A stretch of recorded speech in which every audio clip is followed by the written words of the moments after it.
Hello everyone and welcome back to the course. In today's lesson, we're going to deal with more trigonometric functions. But today's lesson is about the multiplicative inverses of the trigonometric functions.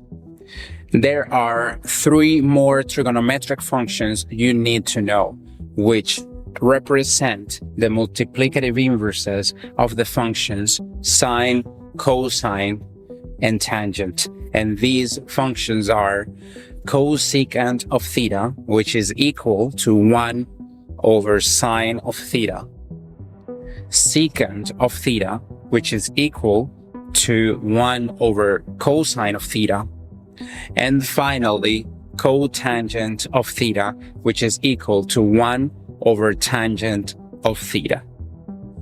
Let us consider the following computations. Let us compute cosecant of pi over 3. Now, remember that cosecant of theta is equal to 1 over sine of theta. Therefore, cosecant of pi over 3 will be equal to 1 over sine of pi over 3. But sine of pi over 3 is equal to the square root of 3 over 2. Thus, cosecant of pi over 3 will be equal to 2 over the square root of 3.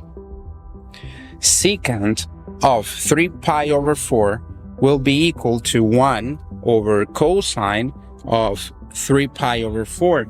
But cosine of 3 pi over 4 is equal to minus the square root of 2 over 2. Therefore, secant of 3 pi over 4 will be equal to minus 2 over the square root of 2. Now, cotangent of 11 pi over 6 will be equal to 1 over tangent of 11 pi over 6. But remember that tangent of theta is equal to sine of theta divided by cosine of theta. Thus, cotangent of 11 pi over 6 will be equal to cosine of 11 pi over 6 divided by sine of 11 pi over 6.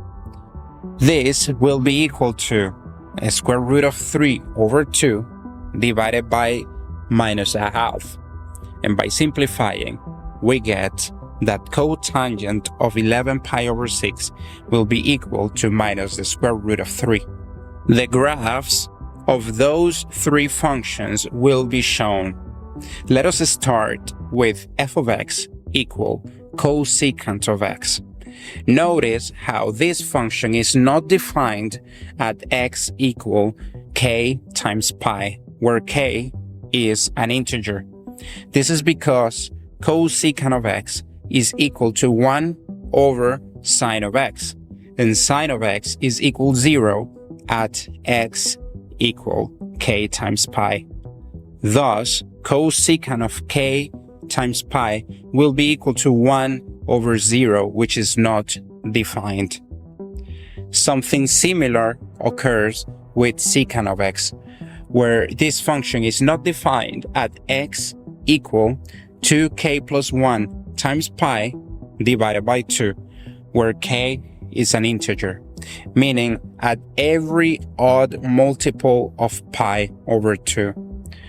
We have that secant of 2k plus 1 times pi over 2, it is not defined because it represents a 0 for the function cosine of x.